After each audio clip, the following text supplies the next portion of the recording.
Good morning, fellow declutterers. Today is another opportunity to talk about things we would rather sweep under the carpet, put off another day, or forever. But talk we must, because it enables us to shed light where we may be confounded or confused, and to find information and resources to help us get in action and get things done. Those of you who are part of the Decluttering 55 plus community already know this, but those of you who are new around here might not know that this is here that we talk with experts, authorities, authors, geeks, and everyday people about a full range of topics pertinent to aging powerfully. We chat about health and tech and memoir writing, relationships, where to live next, finance, legal matters, and even pre-planning final arrangements. Also, we talk about what to do next in retirement. That is why we invited Jeanette Anderson to be with us today. Jannette is the founder of Maturepreneur Worlds and the host of a podcast called, guess what? Maturepreneur Podcast. In addition to being a speaker and a podcast host, Jeanette has been a business coach for more than 40 years. Her focus is on supporting people to reinvent themselves after 55, to be financially viable, and to have purpose. That is probably why she has become known as the Why Whisperer. Also, it should be noted that Jeanette is an anti-ageist advocate. So, suffice it to say that there's plenty to talk about with Jeanette, and we're delighted to have her join us today from Canada. Welcome, Jeanette. How are you? I'm peachy, Michelle. How are you doing? Pretty good. It's nice and sunny down here in Florida. How's life up there in Canada? Well, I hate to add to the, mistaken notion that people have that we are always living in igloos and it's always cold here, but the snow did melt. I think Mother Nature got the memo that it really should be spring now and to stop snowing on us for the love of God. So, yeah, it's nice today. It's about, let's see, 20 Celsius would be about 68, something like that. Well, that sounds like winter here, but nevertheless, let's not talk about the weather. Let's talk about what we're going to do next in retirement.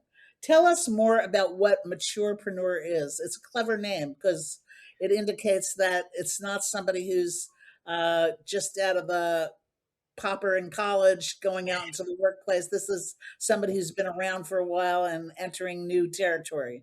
So Yeah. fill us in what is Maturepreneur? Okay, well, I basically say it's anyone who's 55 plus and hashtag not done by a long shot, which is pretty much most of us. What a lot of people don't know is that 65% of North Americans and pretty much around the world can't afford to retire. They have to work. They can't get jobs because of ageism. So pretty much they have no option but to become entrepreneurs. It's not an easy transition for people who've been employees their whole life. And of the other 35%, who, by the way, have a lot of money right now, boomers and Gen Xers hold almost 80% of the wealth in the world.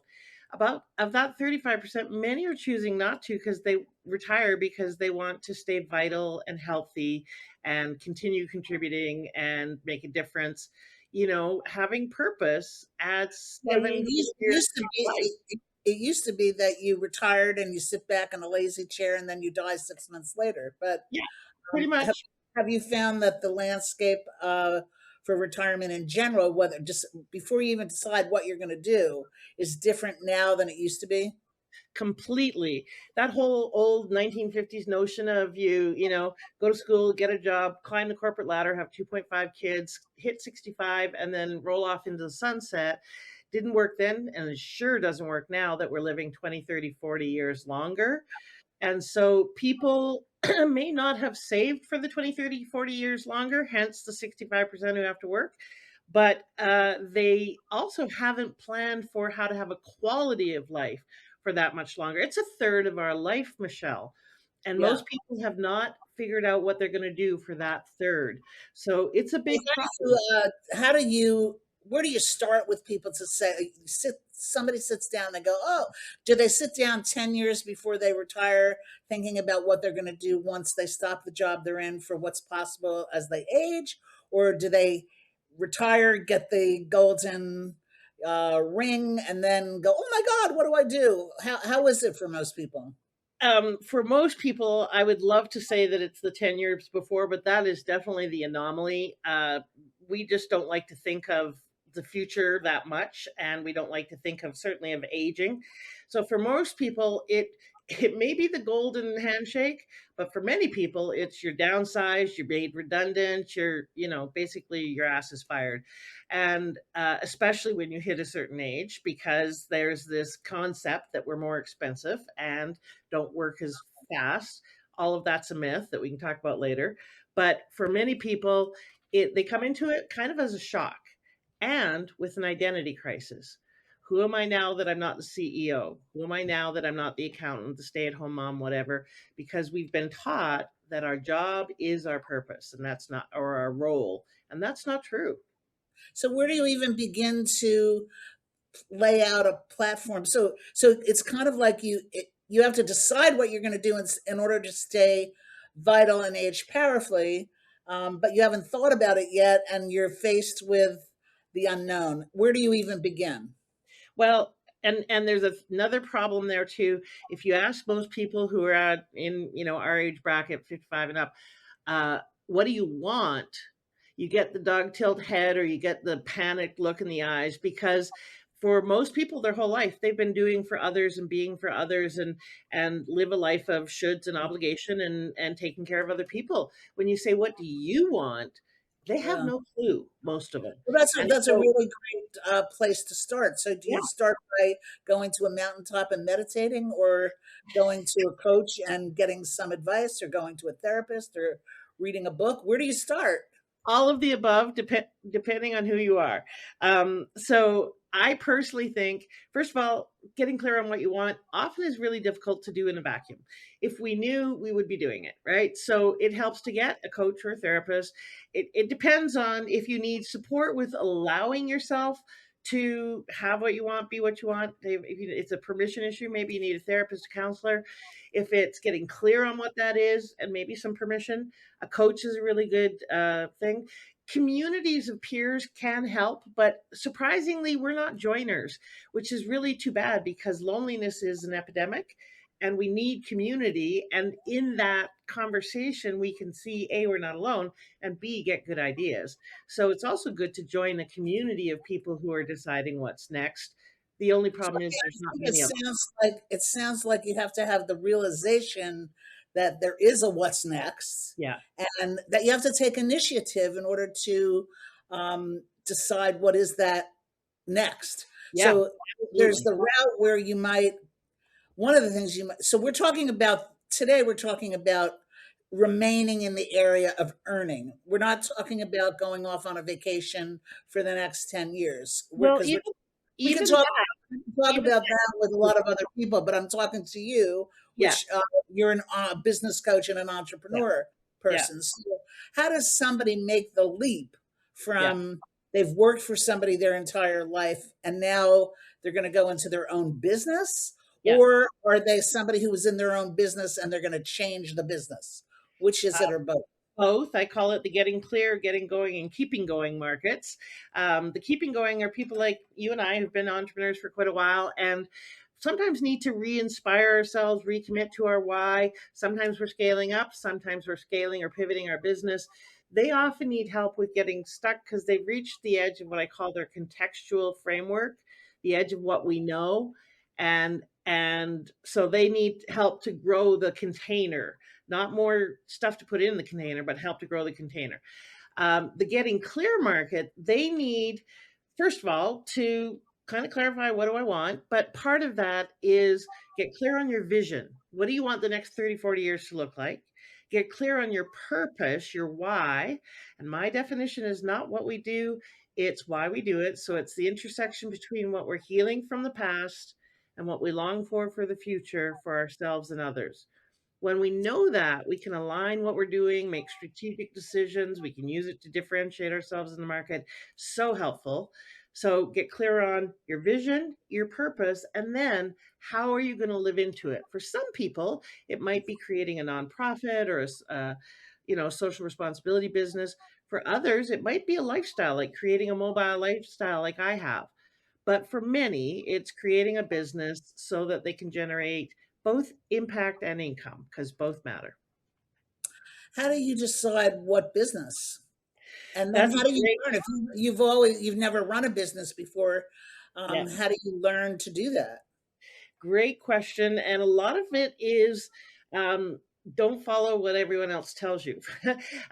Tap into your longing, and often it helps to have someone who can hear. We can't see the label from inside the jar, so have someone that you can bounce ideas off of, and that can hear and see you for who you are. I call it seeing you with fresh eyes. The people in our life see us as who we have been. They don't see us as who we are becoming. Yeah, Not we're breaking new ground in yeah. that. First of all, you have to see yourself as somebody that you've never known before, not only other people. Like, the world is, if the world is your oyster, what do you want? And I think it takes initiative to Yeah.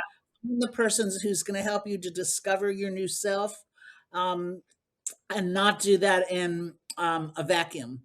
Yeah, Uh, absolutely, and not only initiative, Michelle, it takes a lot of courage because you have to take risks that you probably haven't before, and so in order to find out What what you kind of can you elaborate on risks? What sure, kind of risks does somebody need to take in order to move from, maybe they had their own business, or maybe they're going to go into a different business, or maybe they worked as an employee and now they're going to venture into a whole new world.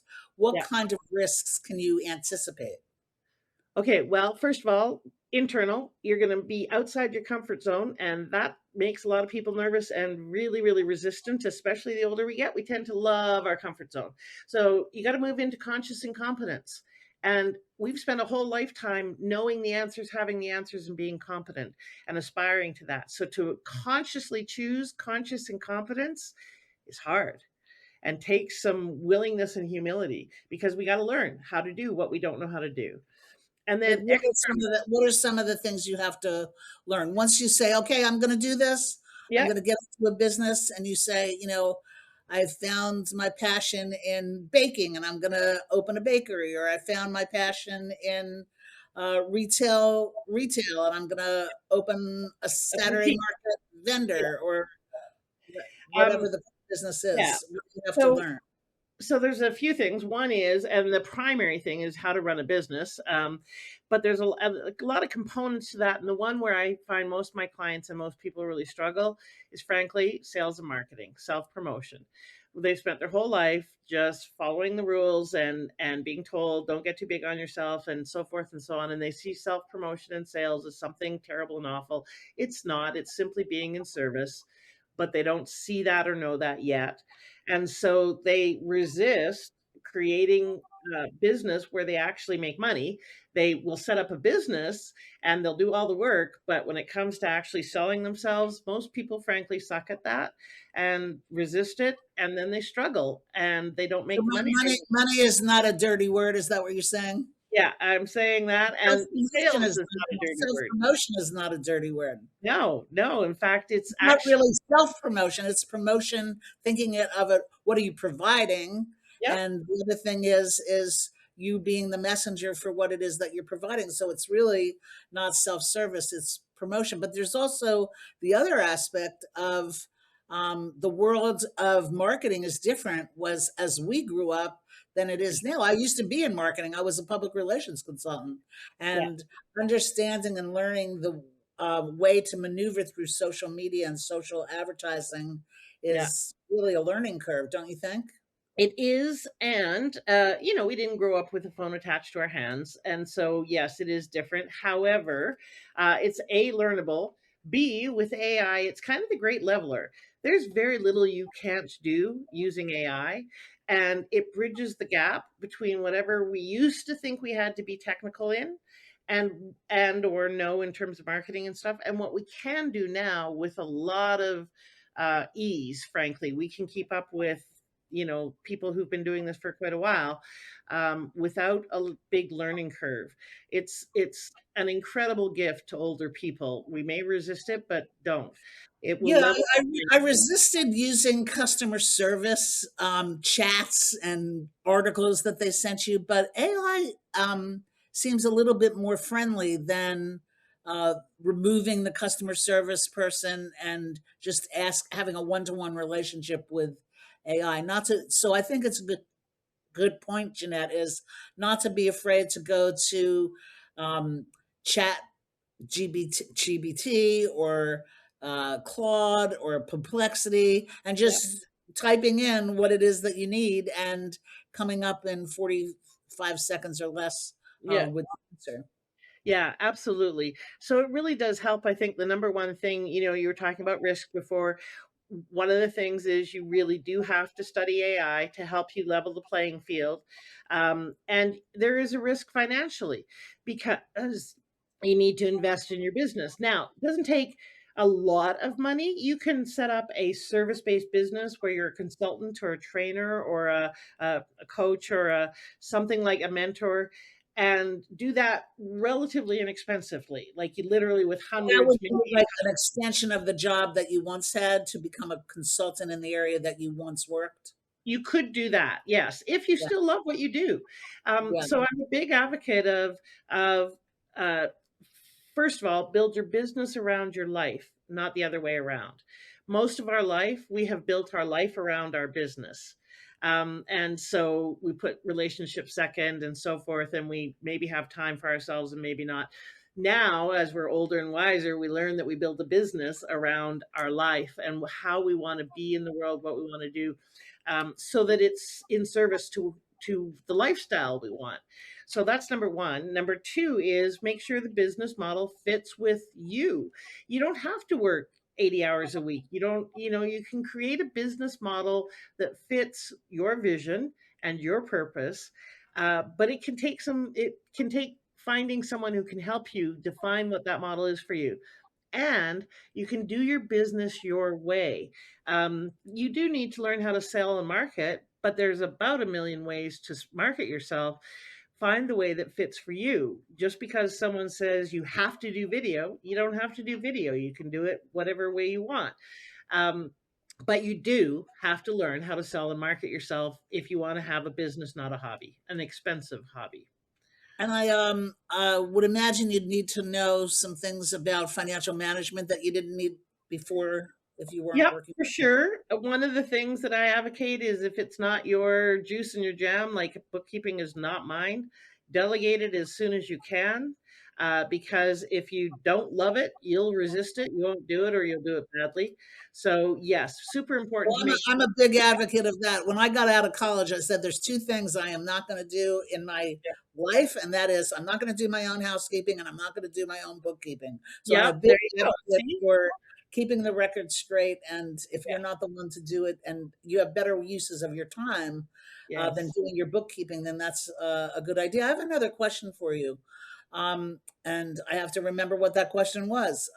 Can you give me some examples of people who've made a transition from one thing to another successfully and how they did it?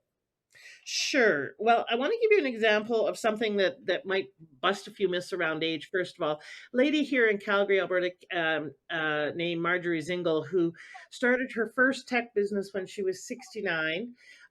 Didn't know anything about tech at all. Bought a data center, and now owns the largest data center in North America, run by a woman. Just bought or took on 20,000 additional square feet to expand it, and is launching her second tech business at 89. So I want to start with it's What did never she too do late. before all the tech? Huh? Sorry? What did she do before all that tech? She was in the hospitality industry. She ran hotels. So Okay. yeah, and was an employee most of her life, and yeah, so she made this transition. And by the way, she's just a little dynamo. Not everybody is her. I can barely keep up with her, and she's in high heels. So she's an example of it's never too late. Now you don't have to work to 89 if that's not your jam. She will never stop. She'll still be working in the grave, but Maybe that's there why are she's 89 as she kept working. yeah, exactly. So so An example. Okay, so for instance, I have someone who was a teacher who is now starting something called the Silver Circle, which is a seniors concierge service. She helps them fill in forms and navigate through the medical system, the legal system, because she's got a good systems brain, and she hires people to take them to appointments and so forth. So she's setting that up and is making it. She's got more demand than she can fill right now because, of course, that's an underserved market. I have another person who was a cop for 30 years in the States and is now supporting first responders with PTSD awareness and mental health awareness. So he's becoming a speaker and an advocate and an author. I have another So client who these is, are probably the best years of their life. yeah, oh, they're loving it. Like now, Yes. it's not easy because again, you got to go into that conscious incompetence, but that's why you want to call in support more now than ever before because you're becoming something you haven't been, you're doing things you haven't done, and you're having results that you haven't had. So we really do need someone to hold our heart in our hand as we make that leap because you said, what do you do to make the leap?